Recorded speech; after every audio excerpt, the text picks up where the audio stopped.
Si yo les expreso la siguiente frase: yo sé quién sabe lo que usted no sabe, ¿qué les dice a ustedes esa frase?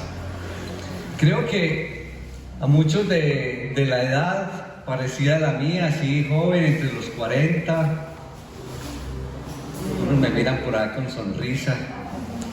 Para muchos de nosotros es muy familiar esa frase: yo sé quién sabe lo que usted no sabe. A los jóvenes de pronto les resulta una frase de cajón, una frase cualquiera.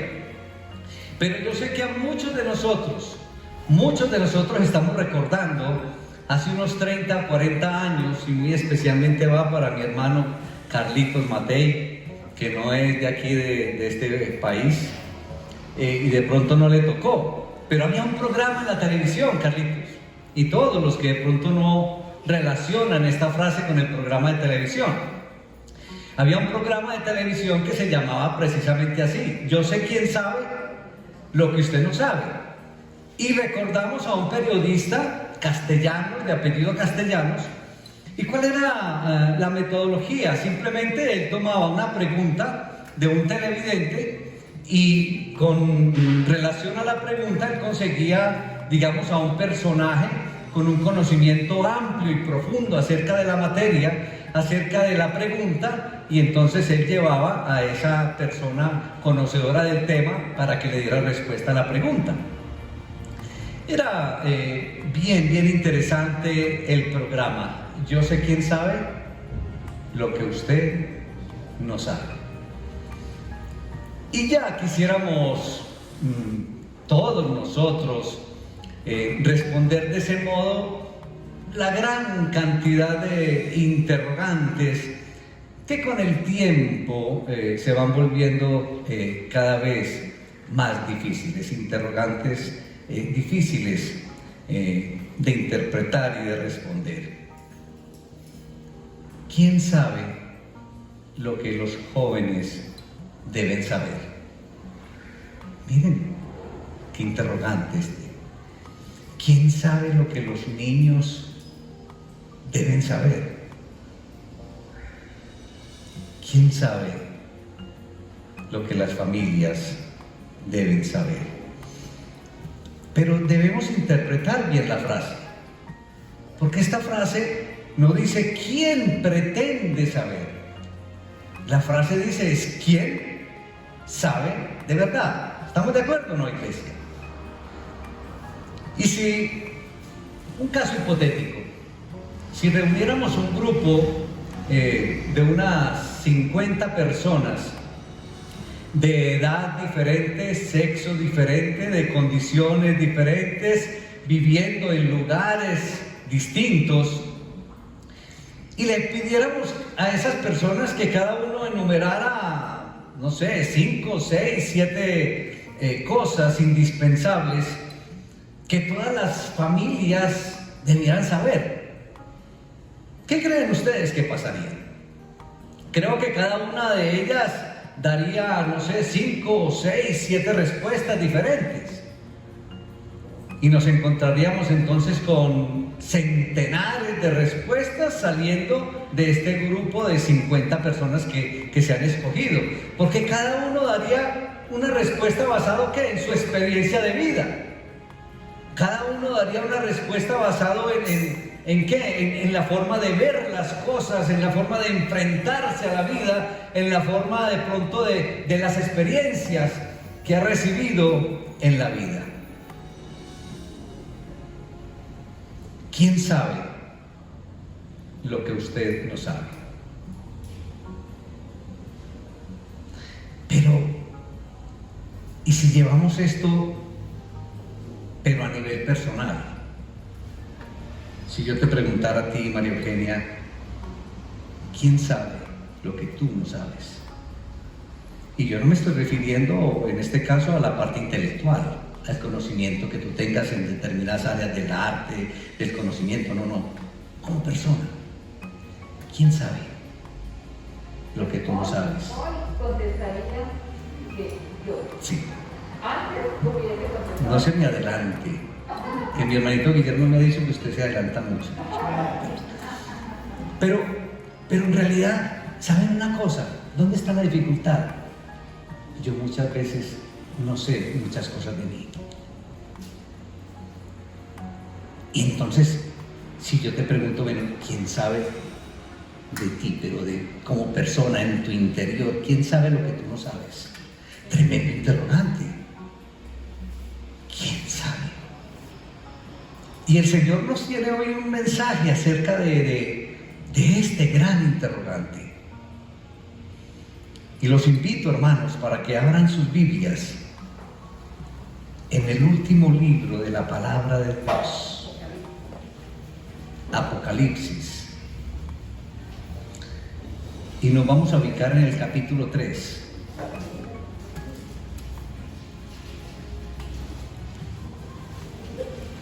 Apocalipsis, capítulo 3.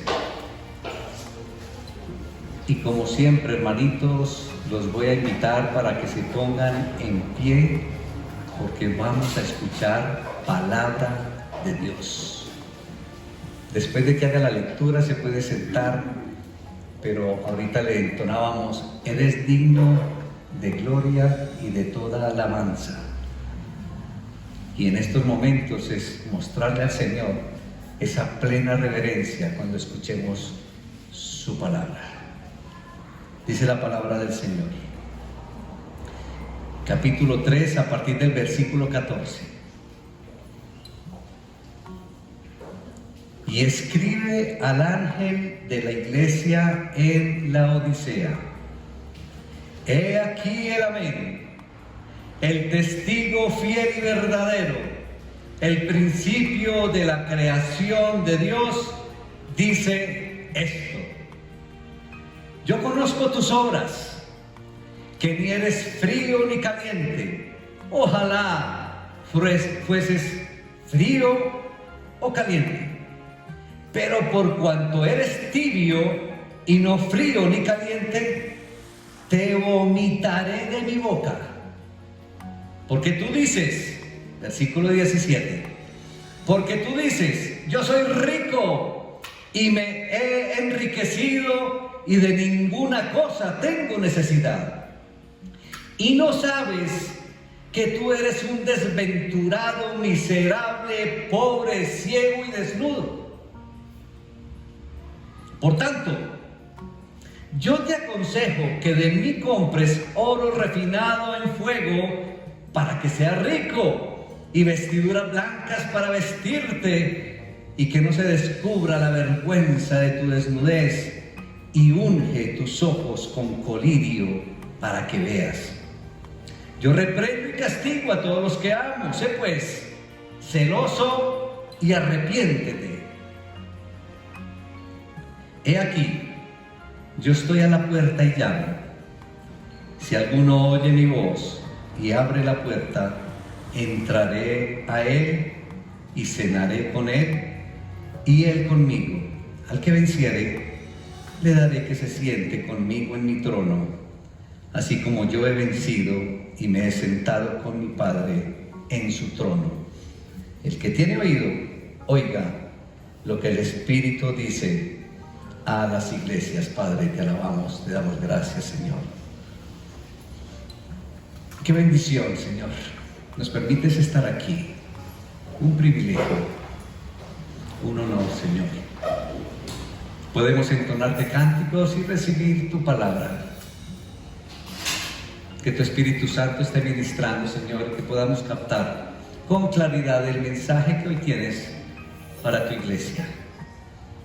Un día como hoy, en la historia, se la entregaste a otra iglesia, y hoy se la estás entregando a la iglesia de hoy, la confraternidad de la fe. Te damos honra, honor y gloria en Cristo Jesús. Amén. Muy bien, hermanitos.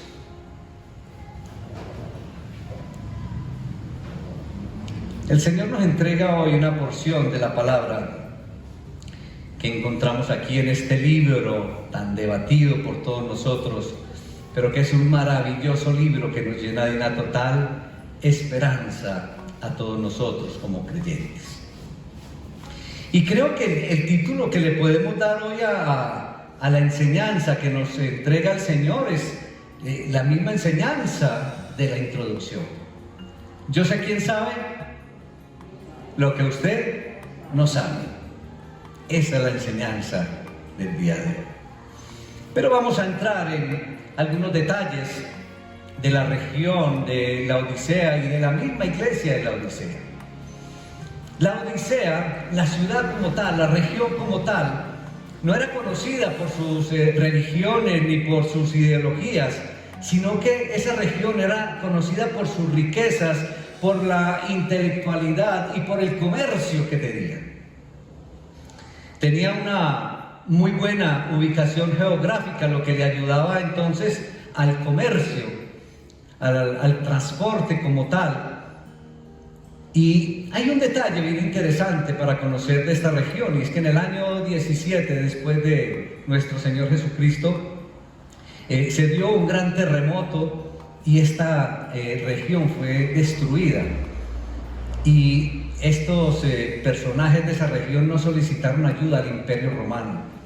¿Y saben por qué? Porque los habitantes reconstruyeron la ciudad con sus propios recursos. He ahí entonces la capacidad económica que tenían los habitantes de esta región. Tenían una famosa escuela de medicina que preparaba un polvo frigio para curar deficiencias de los ojos, el conocido colirio que llamamos. Por eso vamos entendiendo algunas frases de lo que escribe el Señor a esta iglesia. Pero ¿cuál fue la crítica que hizo el Señor? Porque el que está escribiendo aquí es ¿quién? El Señor. El que está diciendo ahí es nuestro Señor Jesucristo. ¿Y cuál es la crítica que le hace? Mire que esta iglesia, noten ustedes que no recibe en ningún momento ningún elogio. No está recibiendo ningún elogio. Y el que anda en medio de los candeleros, mis hermanos, condena a esta iglesia en primer lugar por su indiferencia. Ojo, y bien claro debemos tener a quién le está escribiendo nuestro Señor Jesucristo. ¿A incrédulos o a quién? Para que nos vamos ubicando. ¿A quién? A la iglesia. Le está escribiendo a la iglesia de la Odisea. Y en primer lugar le está criticando, entonces está condenando de manera contundente la indiferencia de la iglesia. Entonces cuando uno habla de indiferencia le puede sonar a uno muy familiar, porque le está escribiendo a la iglesia de la Odisea, pero hoy le está escribiendo a la confraternidad de Laureles. Y mire que la primera crítica que le está haciendo es la indiferencia.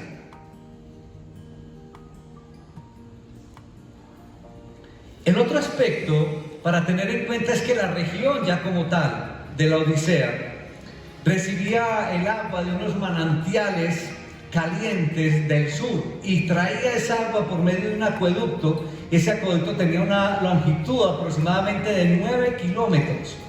Entonces ya ustedes, si el agua era captada de estos manantiales calientes, ¿el agua cómo llegaba?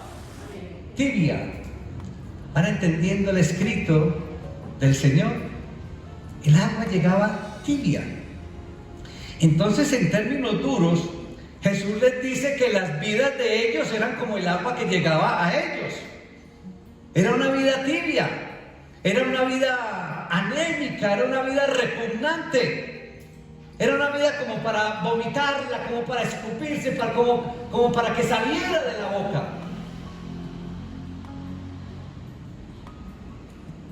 Y algunos creyentes, hermanos, y todo esto va para nosotros, porque esto va para la iglesia.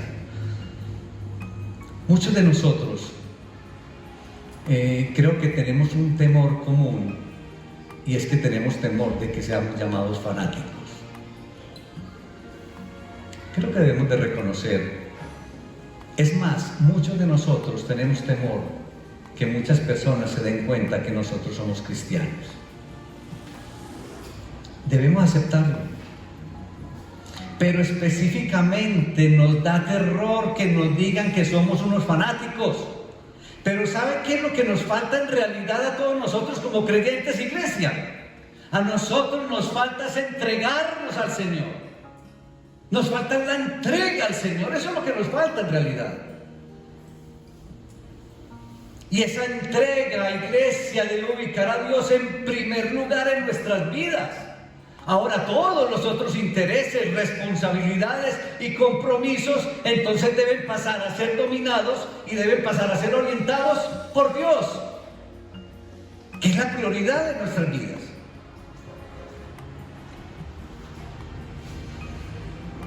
Uno encuentra ahí un versículo hermoso en Romanos capítulo 12, versículo 11, donde dice: hemos de ser diligentes. Y dice: no perezosos. Directamente dice así: fervientes en espíritu y sirviendo al Señor. Romanos 12:11. Es hermoso. Y ahorita que estamos hablando que en realidad lo que necesitamos es una entrega, esa entrega al Señor nos debe llevar al nivel de avivar el fuego del don de Dios que está en el interior de cada uno de nosotros, como dice 2 de Timoteo capítulo 1 versículo 6. Esa entrega debe avivar el don de Dios que cada uno tiene en su interior. De eso se trata la entrega, que cada uno de nosotros avive el fuego del don de Dios. Entonces, hermanitos, Dios, ¿qué es lo que nos pide? Dios, ¿de qué requiere? Dios requiere una entrega total de cada uno de nosotros. Dios pide un compromiso sin condición alguna, un compromiso incondicional. Pero también requiere una sumisión al señorío de nuestro Señor Jesucristo. Entonces, lo primero que el Señor le critica a la iglesia de la Odisea es la indiferencia.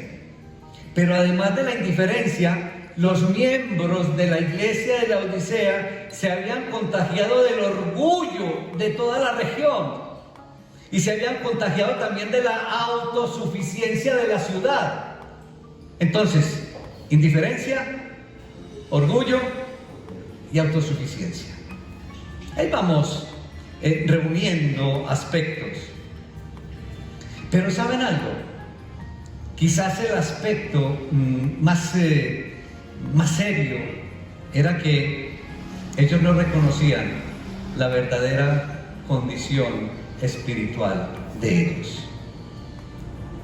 Y creo que es algo como tan común en la iglesia de hoy también. ¿Quién reconoce la verdadera situación espiritual?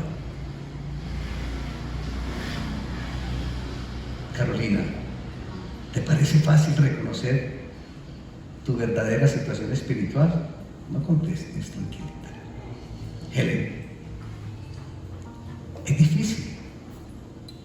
Y saben una cosa, es en lo que más nos engañamos todos nosotros como creyentes, porque siempre vamos a querer tener una excelente relación con Dios.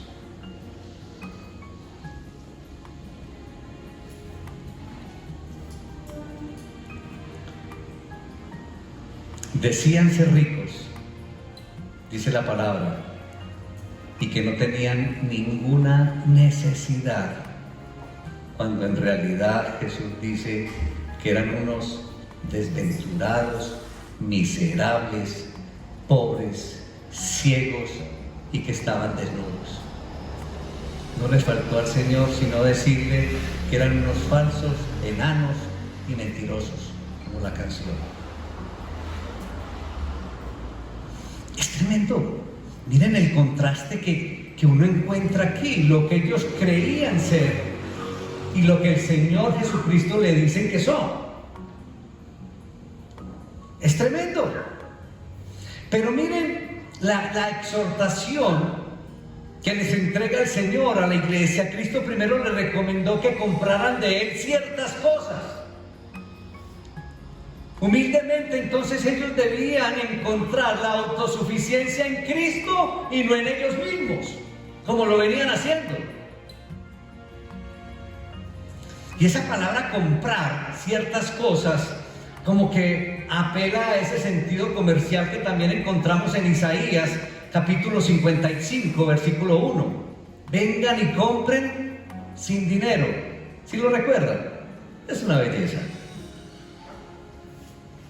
Entonces debían cambiar, la iglesia de la Odisea debía cambiar de ser proveedores y convertirse en compradores. Vengan y compren, les dice el Señor, compren de mí. Porque ellos, el Señor les está diciendo que realmente eran pobres, pero que Cristo realmente tenía el oro. Cristo tiene la riqueza, la verdadera riqueza. Ellos estaban desnudos, pero Cristo tenía el abrigo. Cristo los podía arropar. Pero igualmente hoy, iglesia, en Cristo encontramos la riqueza, en Cristo nos puede arropar, nos puede abrigar. Y eran ciegos, también les dice el Señor, pero Cristo tenía el colirio. Cristo tenía la verdadera fórmula, mis hermanos, para ver con total claridad, pero la sigue teniendo, iglesia. Ellos entonces no tenían nada. ¿Qué tenían? Absolutamente nada. Y nosotros hoy no tenemos nada, y tú no tienes nada, y yo no tengo nada. Pero Él lo tiene todo. ¿Alguien dice amén? Él lo tiene todo. Él puede darnos las riquezas de la heredad de los santos en luz, como dice la palabra. Él puede cubrir nuestro pecado, Él puede cubrir nuestra vergüenza. Y Cristo puede curar nuestra ceguera, tu ceguera, para que percibas ese mundo espiritual maravilloso que ni siquiera sueñas, que ni siquiera soñamos, iglesia. Él nos puede dar esa luz. Él nos puede dar ese colirio. Y el Señor hizo en aquella ocasión y hoy nos hace la siguiente, una exhortación, y nos invita, y en aquella ocasión le dice a la iglesia, pero hoy nos dice a todos nosotros: sé pues celoso y arrepiéntete. Sé celoso y arrepiéntete. Entonces el primer paso que se da al calor de la entrega que manifestamos antes, que lo que se necesita realmente es una entrega al Señor. El primer paso es una entrega total, pero con el arrepentimiento, acompañado del arrepentimiento del pecado, arrepentimiento de la ceguera, arrepentimiento de la indiferencia, arrepentimiento del orgullo y arrepentimiento de la autosuficiencia.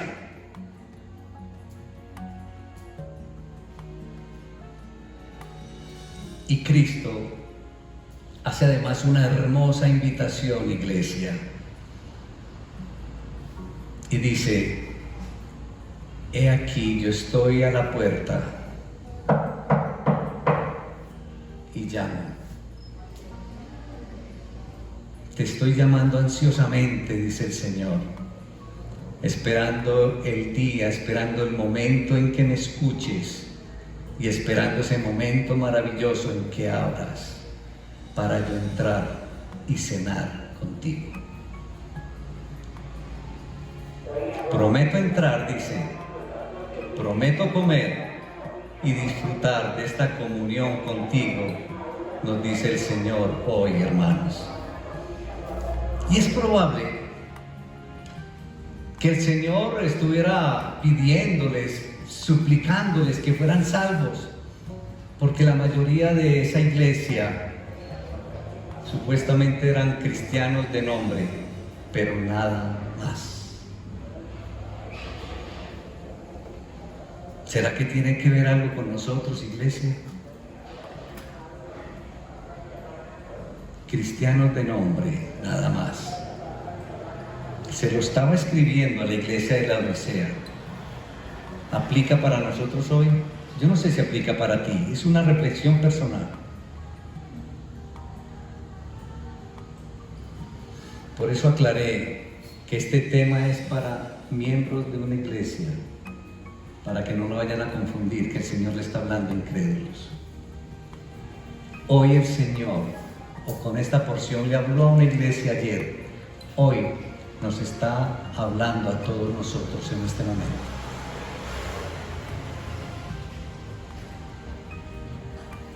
Esta invitación, entonces, iglesia, se la está haciendo esa persona de la iglesia. Quizás este llamado hoy del Señor sea para ti, hermanito. Y el Señor te dice: ábreme para estar contigo, ábreme para cenar contigo, ábreme para tener esa comunión contigo.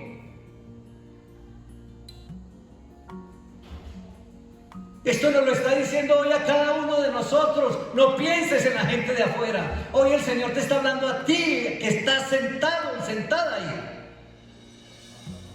Ábrele la puerta al Señor. Ábrele para que Él entre y esté contigo. Iglesia, hoy tenemos un gran desafío. ¿Y saben por qué?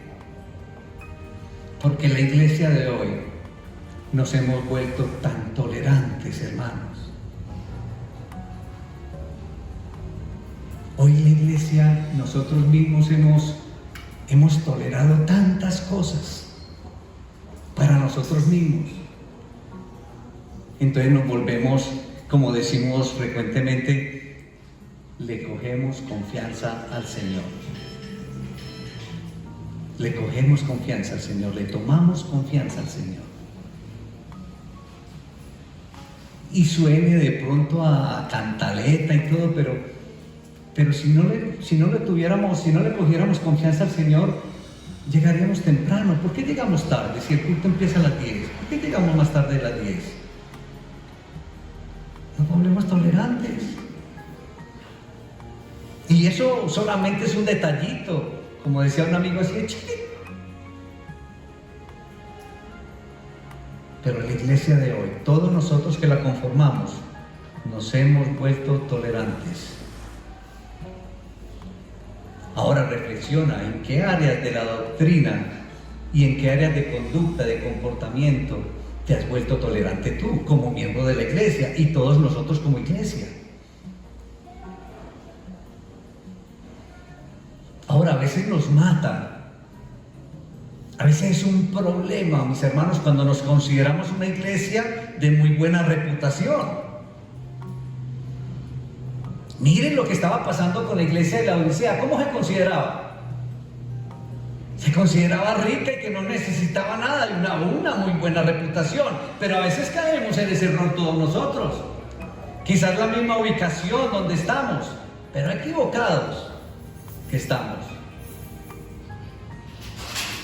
Ahora, ponte a pensar, ¿por qué le daría Cristo esa oportunidad tan hermosa a una iglesia tan débil? ¿Qué ves en Cristo? Amor, misericordia, brazos abiertos a toda hora para nosotros. Pero eso hay que visualizarlo en una porción como esta.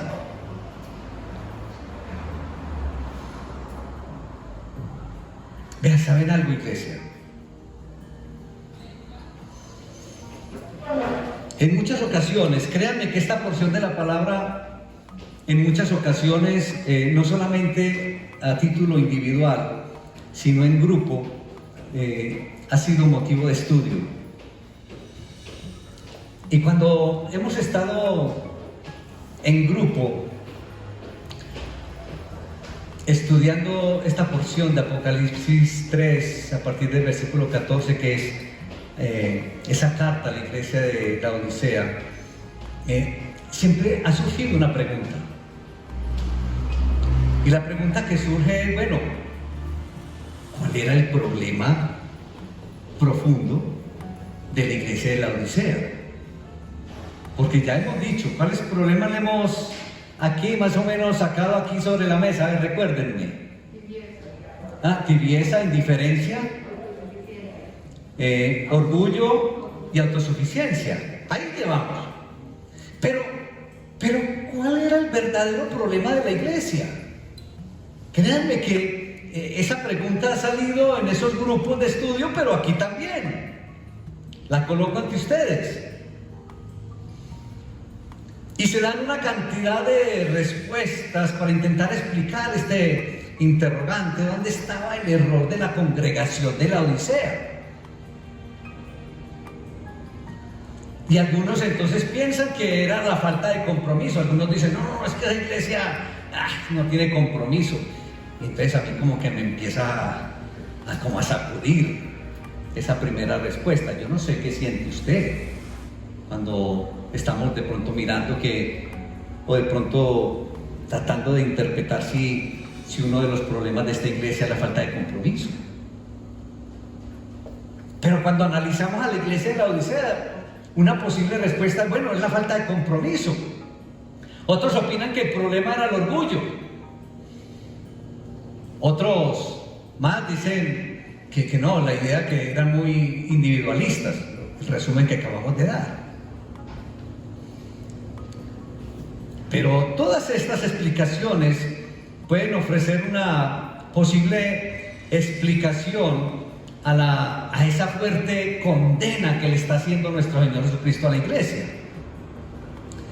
Y seguramente que muchos otros problemas espirituales eran parte de la realidad de la iglesia de la Odisea, eran parte de la realidad de esa congregación.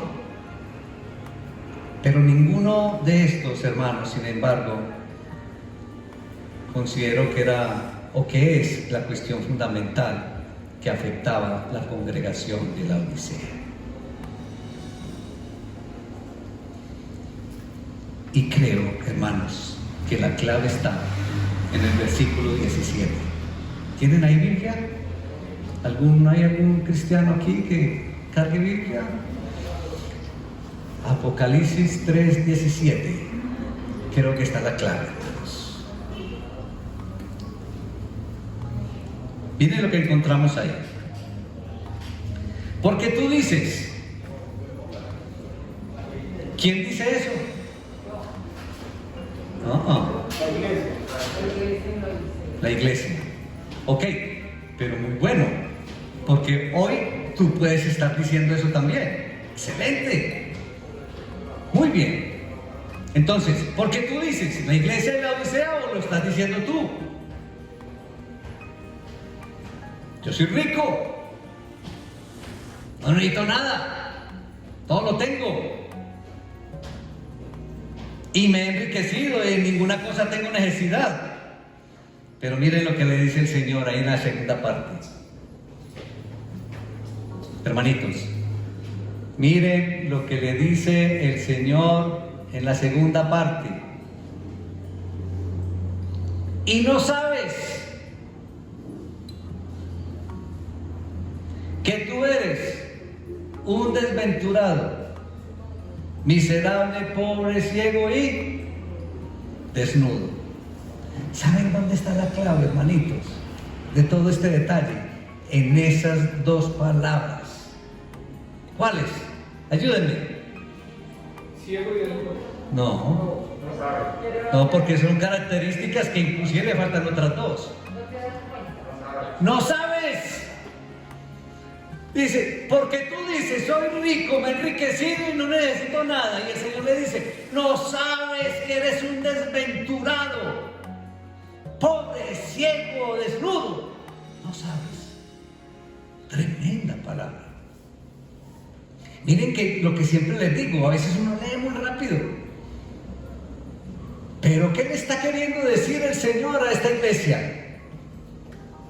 Yo sí sé lo que tú no sabes. Tremendo, hermanos. No sabes. Como que dice, no te das cuenta. Y saben una cosa, la verdad es que muchos de los elementos, o muchos elementos pueden condicionar nuestro crecimiento espiritual. Hay muchos elementos que condicionan nuestro crecimiento espiritual. Pero el verdadero obstáculo para nosotros se encuentra en no poderlos discernir. El verdadero obstáculo está en no poderlos descifrar, en no visualizarlos, en no verlos. ¿Cómo se puede tratar una enfermedad si uno no está enterado de la existencia de la enfermedad? Ayúdenme. Esta semana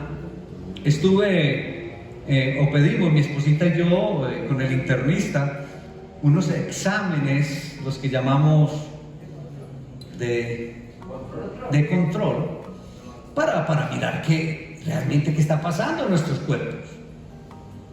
Porque es que si uno no sabe que tiene una enfermedad, ¿cómo la va a curar? Afortunadamente les cuento que el viernes tuve una colonoscopia y gracias al Señor todo salió muy bien. Entonces, ¿cómo se puede tratar una enfermedad si uno no está enterado de la existencia de la enfermedad? ¿Cómo se puede remediar un problema si uno no tiene conciencia que se tiene un problema? Si uno no tiene conciencia de que ha surgido un problema, entonces, ¿cómo voy a remediar el problema? Entonces, la verdadera dimensión, hermanos, de la dificultad que enfrentaba la iglesia de la Odisea estaba en el desconocimiento que existía una situación que necesitaba ser remediada. Ese era el problema. Que ellos no sabían que había un problema. No sabes. Ellos no sabían que tenían una enfermedad que necesitaba sanar. Y esta pequeña pero importantísima diferencia es crucial para todos nosotros, iglesia. El problema es que ninguno de nosotros, ningún ser humano, está en condiciones de realizar un diagnóstico apropiado de su propia vida espiritual. Dígame con la mano en el corazón, ¿quién de nosotros puede dar un diagnóstico acertado de su vida espiritual? Créame que todos nos engañamos.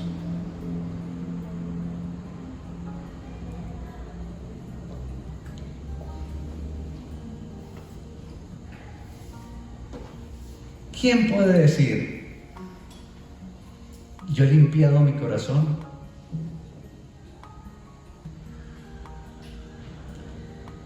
¿Quién puede decir, estoy limpio de mi pecado? Y saben una cosa, así pregunta el autor de Proverbios en Proverbios 29.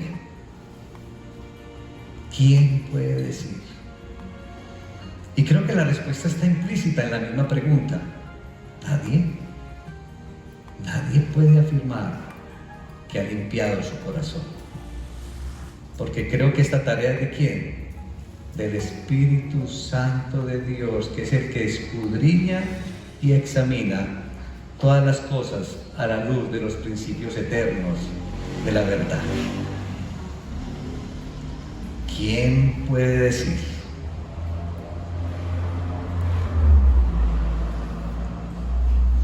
Entonces, antes que podamos tratar un problema en nuestras vidas, es necesario que nos enteremos de la existencia del problema en nuestras vidas. Y como creyente, entonces es importante que cada uno de nosotros, como creyente tú, es necesario que tú, entonces tengas tiempo regularmente para que el Señor examine tu vida. No hay otra manera. Cada uno de nosotros debe sacar ese tiempito para que el Señor examine su vida. Y si usted es líder de la iglesia, o más bien servidor de la iglesia, usted debe sacar el ratico para que el Señor le diga cómo está su ministerio. ¿Cómo está la vida de su ministerio? Con la seguridad y la certeza de que solamente el veredicto de Dios, solamente el concepto de Dios acerca de su vida o de su condición espiritual es la que importa. Él solamente tiene la verdad. Miren, ¿saben en cuántas ocasiones nosotros como pastores nos encontramos con la descripción propia de muchos hermanitos que dicen, no, es que yo soy ya maduro espiritual? Cuando esa persona dice que ya es maduro espiritual, yo en mi interior digo, ¿qué tanto te falta? ¿Cuándo alcanza uno la madurez espiritual? Y si yo la afirmo, es lo que menos tengo. Así que también muchos de nosotros, cuando opinamos de otros hermanos, no, es que ese hermano o esa hermana tiene mucha madurez espiritual, ojo, porque no lo sabe ni ella misma para que uno lo sepa. Eso no solamente es veredicto de Dios.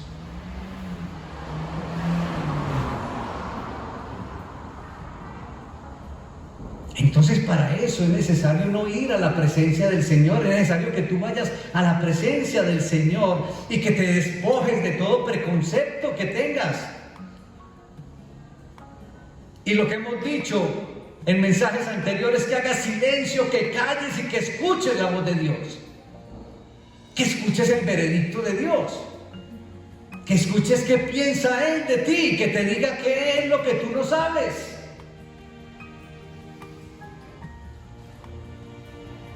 Que Él te diga lo que no sabes, porque Él sabe lo que usted no sabe, hermanito.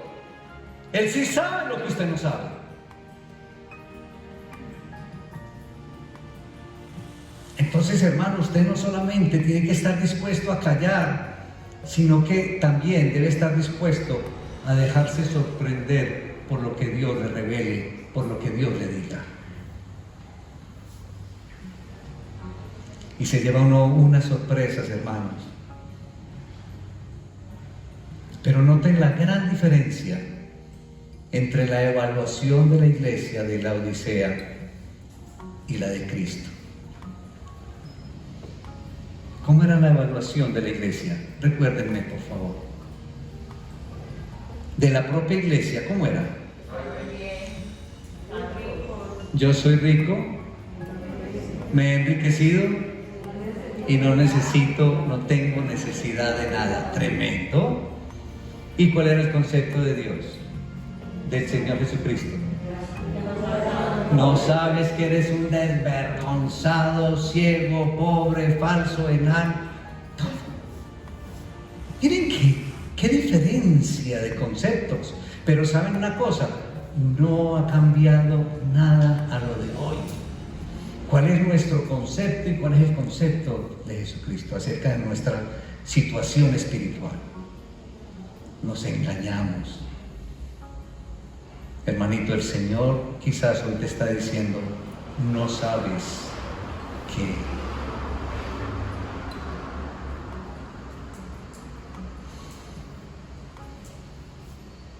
Es posible que esta misma diferencia aterradora de aquella ocasión exista en tu propia vida.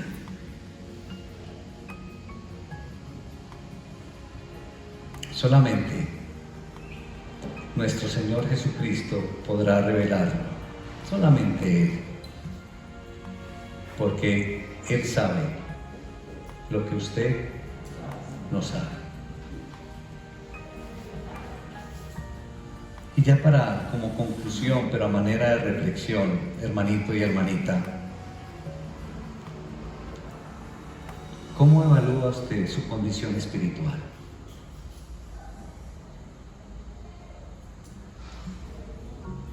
¿Cómo la evalúa? Tiene un espejo ya de la iglesia de la Odisea. Mire lo que pensaba la iglesia de sí misma. ¿Qué piensa usted de sí mismo? ¿Cómo evalúa su condición espiritual? Pero hágalo con el Señor. Esto no es conmigo ni para que lo haga con el hermano del lado. Es para que lo haga con el Señor. Pero recuerde una cosita, que Él sabe lo que usted no sabe. ¿Cómo evalúa su condición espiritual? Y esto es para tomar decisiones, hermanito. Esto es para reflexión y para reflexionar y tomar decisiones con el Señor. Pero ¿qué herramientas usa usted para evaluar su condición espiritual? A lo mejor comparándose con el hermano, ¿cree usted que es una buena herramienta? ¿Qué herramientas usa para hacer esa evaluación espiritual?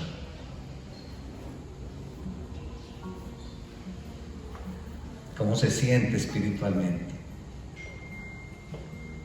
¿Qué le podrías decir al Señor en un momento como este? Señor, yo soy.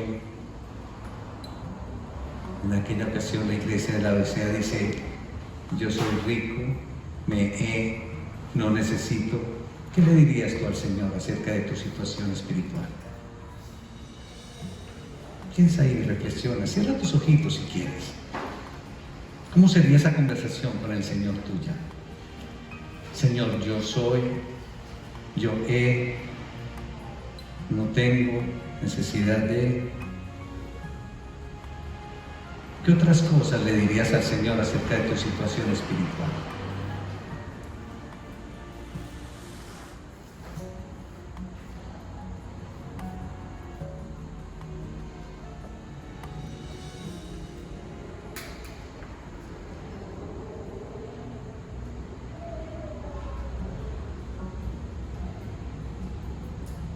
Hay tantos elementos que obstaculizan nuestra vida espiritual. Pero el Señor hoy te dice, hermanito y hermanita, sé celoso y arrepiéntete. Toma decisiones, acércate al Señor, acércate. Busca esa intimidad, esa comunión con el Señor.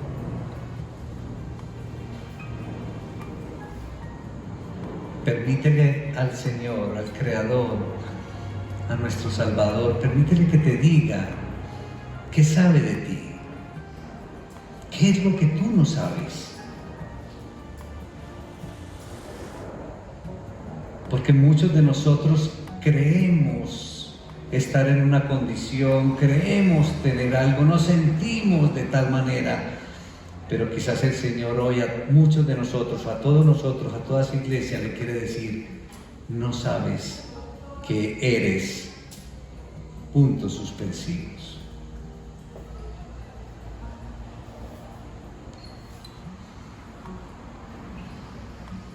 El Señor sabe lo que usted no sabe, hermano.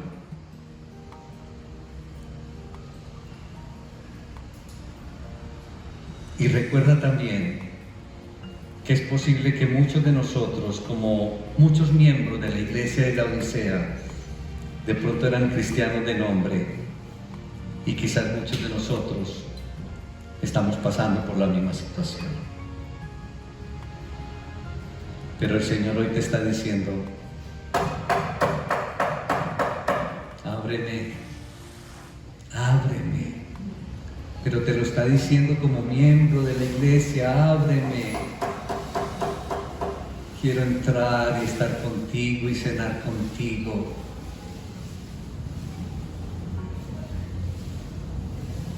Y hay una promesa maravillosa al final de la porción, hermanos. Y cierra los ojitos para leértela, simplemente interioriza lo que dice el Señor. Versículo 21. Mira cómo te habla el Señor, al que venciere le daré que se siente conmigo en mi trono. Así como yo he vencido y me he sentado con mi Padre en su trono. El que tiene oído, oiga lo que el Espíritu dice a la iglesia cristiana con Fraternidad Laureles. Padre, te alabamos. Te damos honra, honor y gloria en el poderoso nombre de Cristo Jesús. Gracias, Señor, por tu enseñanza. Señor, hoy nos haces una crítica, una exhortación maravillosa, Señor. Y la tomamos en el nombre de Jesús. Te pedimos perdón, Señor. Quizás muchos de estos elementos de la iglesia continúan aún en tu iglesia, Señor. Ayúdanos, Señor, con el poder del Espíritu Santo a saber lo que no sabemos, Señor. Haznos saber. Y a este puñado de hermanos aquí presentes, Señor, toma sus corazoncitos y hazles saber lo que ellos no saben, Señor. Permite que tu Espíritu Santo les ayude a tomar decisiones, Señor. Y que de igual manera esa indiferencia, esa falta de compromiso, esa frialdad, esa tibieza que tienen para con tu iglesia, Señor, tomen decisiones hoy. Pero muy especialmente, Señor, que reciban de ti lo que tú sabes acerca de ellos, Señor. Porque tú sabes lo que ellos no saben. Te damos honra, honor y gloria en el poderoso nombre de Cristo Jesús. Amén y amén.